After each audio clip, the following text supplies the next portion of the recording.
ಎಲ್ಲ ಒಂದು 9ನೇ ತರಗತಿಯ ವಿದ್ಯಾರ್ಥಿಗಳಿಗೆ ಈ ಒಂದು ವಿಡಿಯೋಗೆ ಸ್ವಾಗತ. ಈ ಒಂದು ವಿಡಿಯೋದಲ್ಲಿ ನಾವು 9ನೇ ತರಗತಿಯ ಅರ್ಧವಾರ್ಷಿಕ ಪರೀಕ್ಷೆಯ ಸಮಾಜ ವಿಜ್ಞಾನ ವಿಷಯದ ಮಾದರಿ ಪ್ರಶ್ನೆ ಪತ್ರಿಕೆಯನ್ನು ಈ ಒಂದು ವಿಡಿಯೋದಲ್ಲಿ ನೋಡೋಣ. ಇದು ಬಂದ್ಬಿಟ್ಟು ಮಾಡಲ್ ಕ್ವೆಶ್ಚನ್ ಪೇಪರು. ಆದರೂ ಕೂಡ ಇಲ್ಲಿರೋ ಕ್ವಶನ್ ಪ್ರತಿಯೊಂದು ಇಂಪಾರ್ಟೆಂಟು.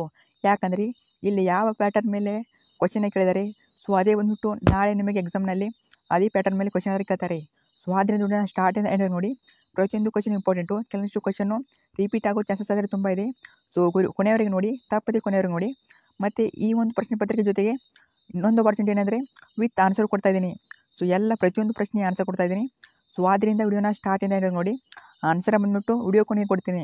ಸೊ ಕೊನೆಯವರೆಗೆ ನೋಡಿ. ವಿಡಿಯೋ ಕೊನೆಗೆ ಪ್ರತಿಯೊಂದು ಪ್ರಶ್ನೆ ಆನ್ಸರ್ ಆದರೆ ಇರ್ತವೆ. ಸೊ ಬನ್ನಿ ವಿಡಿಯೋನ ಶುರು ಮಾಡೋಣ. ಅದಕ್ಕಿಂತ ಮುಂಚೆ ಇನ್ನೂ ಕೂಡ ಯಾರೋ ಚಾನಲ್ನ ಸಬ್ಸ್ಕ್ರೈಬ್ ಮಾಡ್ಕೊಂಡಿಲ್ಲ, ತಪ್ಪದಲ್ಲಿ ಚಾನಲ್ನ ಸಬ್ಸ್ಕ್ರೈಬ್ ಮಾಡ್ಕೊಳ್ಳಿ.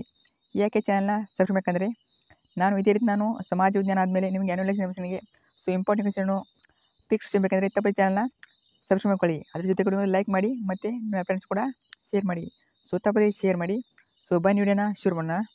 ನೋಡಿ, ಮೊದಲೇ ಬಂದ್ಬಿಟ್ಟು ನಿಮಗೆ ಸಂಕಲನಾತ್ಮಕ ಮೌಲ್ಯಮಾಪನ 1 ಅಂತ ಇರ್ತದೆ. ಸೊ ಸಮಾಜ ವಿಜ್ಞಾನ ಅಂಕಗಳು 80 ಮಾರ್ಕ್ಸಿಗೆ ನಿಮಗೆ ಎಕ್ಸಾಮಲ್ಲಿ ಇರ್ತದೆ. ಸೊ ಈಗಾಗಲೇ ಹಿಂದಿನ ಎಕ್ಸಾಮೆಲ್ಲ ಬರೆದಿರ್ತೀರ. ಸೊ ಅದೇ ರೀತಿ ಪ್ಯಾಟರ್ನ್ ಅದೇ ಇರ್ತದೆ. ಇಲ್ಲಿ ನೋಡಿ, ನಿಮಗೆ ಕ್ವಶನ್ ಯಾವ ರೀತಿ ಕೇಳಿದಾರೆ ಅಂತ ನೋಡ್ಕೊಳ್ಳಿ. ಯಾಕಂದರೆ ಮೇನ್ ಇಂಪಾರ್ಟೆಂಟ್ ಅಲ್ಲೇ ಇರೋದು. ಸೊ ಇಲ್ಲಿ ಕ್ವಶನ್ ಯಾವ ರೀತಿ ಕೇಳಿದ್ದಾರೆ, ಸೊ ಅದೇ ರೀತಿ ನಾಳೆ ಅದೇ ಪ್ಯಾಟರ್ನ್ ಮೇಲೆ ಕ್ವಶನ್ ಇರ್ತದೆ. ಸೊ ಇಲ್ಲಿ ಬಹು ಆಯ್ಕೆ ಪ್ರಶ್ನೋತ್ತರಗಳಲ್ಲಿ ಸ್ವಲ್ಪ ಚೇಂಜಸ್ ಆಗ್ಬೋದು. ಆದರೆ 2 ಮಾರ್ಕ್ಸು, 3 ಮಾರ್ಕ್ಸು, 4 ಮಾರ್ಕ್ಸು, ಸೊ ಅವನ್ನೆಲ್ಲ ಕರೆಕ್ಟಾಗಿ ನೋಡ್ಕೊಳ್ಳಿ. ಯಾಕಂದರೆ ಪ್ಯಾಟರ್ನು ಸೇಮ್ ಇರ್ತದೆ. ನೋಡಿ, ಇಲ್ಲಿ ಆನ್ಸರ್ನ ವಿಡಿಯೋ ಕೊನೆಗೆ ಕೊಡ್ತೀನಿ. ಸೊ ಎಲ್ಲಿ ಅಂತ ಕೇಳಬೇಡಿ. ಸೊ ಇಲ್ಲಿ ನೋಡಿ, ಕ್ವಶನ್ ಯಾವ ರೀತಿ ಕೇಳಿರಂತ ಆಬ್ಜೆಕ್ಟಿವ್ ಟೈಪು. ಸೊ ಇವನ್ನ ನೋಡ್ಕೊಳ್ಳಿ. ನಾನು ಡೈರೆಕ್ಟಾಗಿ ಈಗ 1 ಅಂಕದ ಪ್ರಶ್ನೆ ಹೋಗ್ತೀನಿ. ಇಲ್ಲಿ ನೋಡಿ, ಕಾರಣವೇನು, ಕ್ವಶನ್ ಅಬ್ಸರ್ವ್ ಮಾಡ್ತಾ ಹೋಗಿ. ಕಾರಣವೇನು, ಕ್ವಶನ್ ನಂಬರ್ 9ನಲ್ಲಿ ಕಾರಣವೇನು ಕೇಳಿದ್ದಾರೆ. ಕ್ವಶನ್ ನಂಬರ್ 10 ಕಂಪ್ನಿಗಳಾವು, ಯಾರು, ಕಾರಣ. ಸೊ ಕ್ವಶನ್ ಏಕೆ. ಸೊ ಈ ರೀತಿ ಇರುವ ಕ್ವಶನ್ನ ನೋಡ್ಕೊಳ್ಳಿ. ನಿಮ್ಮ ಟೆಕ್ಸ್ಟ್ನಲ್ಲಿ ಬುಕ್ನಲ್ಲಿ ಯಾವ ರೀತಿ ಇವೆ ನೋಡ್ಕೊಳ್ಳಿ. ಕಾರಣಗಳಾವು, ಕಂಪ್ನಿಗಳಾವು, ಯಾರು, ಕಾರಣವೇನು, ಏಕೆ. ಸೊ ಈ ರೀತಿ ಇರುವ ಕ್ವಶನ್ನ ನೋಡ್ಕೊಳ್ಳಿ. ಇಲ್ಲಿ 13ನೇ ಕ್ವಶನ್ ನೋಡಿ, ಕುಟುಂಬ ಎಂದರೇನು. ಸೊ ಈ ರೀತಿ ಕ್ವಶನ್ ಆದರೆ ಕೇಳ್ತಾ ಇರ್ತಾರೆ. ಇಲ್ಲಿ ಕ್ವಶನ್ ಕೂಡ ರಿಪೀಟ್ ಆಗ್ಬೋದು ಆಲ್ಮೋಸ್ಟು, ಅಂದರೆ ಇಂಪಾರ್ಟೆಂಟು.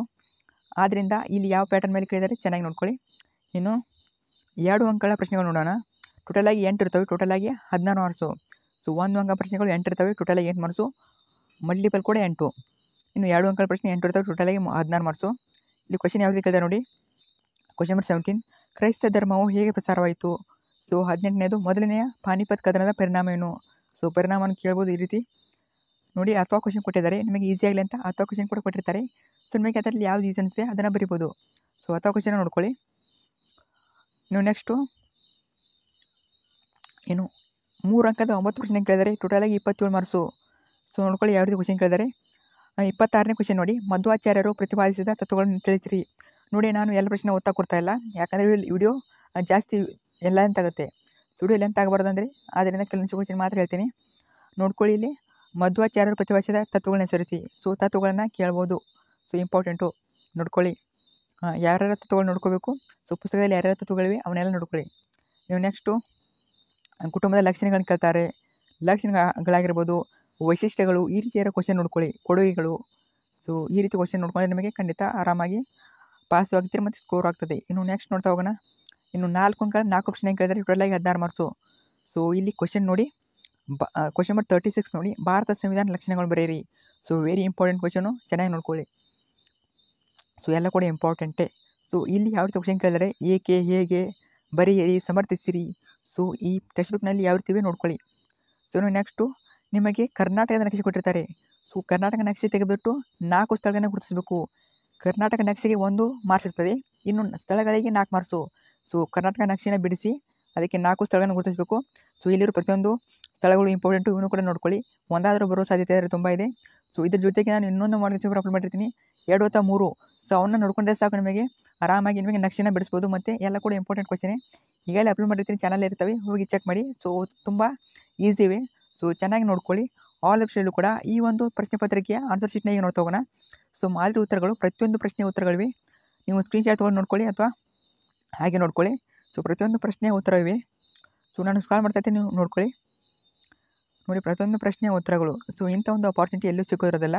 ಸೊ ಆದ್ದರಿಂದ ಚಾನಲ್ನ ಸಬ್ಸ್ಕ್ರೈಬ್ ಮಾಡ್ಕೊಳ್ಳಿ. ಯಾಕಂದರೆ ನಾನು ಮುಂದಿನ ವಿಡಿಯೋಗಳಲ್ಲಿ ನಿಮಗೆ ಆ್ಯನ್ಯುವಲ್ ಎಕ್ಸಾಮ್ಗೆ ಕೂಡ ಹೆಲ್ಪ್ ಮಾಡ್ತೀನಿ. ಸೊ ತಪ್ಪದೇ ಮಾಡ್ಕೊಳ್ಳಿ. ಮತ್ತು ನಿಮ್ಮ ಫ್ರೆಂಡ್ಸು ಕೂಡ ಶೇರ್ ಮಾಡಿ. ಸೊ ತಪ್ಪದೇ ಅವರು ಕೂಡ ಹೆಲ್ಪ್ ಮಾಡಿ. ಸೊ ನೋಡಿ ನೆಕ್ಸ್ಟು ಪ್ರತಿಯೊಂದು ಪ್ರಶ್ನೆ ಆನ್ಸರ್ ಇವೆ. ಸೊ ನೋಡ್ಕೊಳ್ಳಿ, ನಾನು ಕಾಲ್ ಮಾಡ್ತಾಯಿರ್ತೀನಿ. ಸೊ ಕೊನೆವರೆಗೆ ನೋಡ್ಕೊಳ್ಳಿ. ಸೊ ಕರ್ನಾಟಕ ನಕ್ಷೆಯ ಸ್ಥಳಗಳು ಗುರುತಿಸಿವೆ ನೋಡಿವಿ. ಸೊ ಇವು ನೋಡ್ಕೊಳ್ಳಿ. ತಪ್ಪದೆ ನಿಮ್ಮ ಫ್ರೆಂಡ್ಸ್ ಕೂಡ ಶೇರ್ ಮಾಡಿ. ಆಲ್ ದ ಬೆಸ್ಟ್ ಕೂಡ.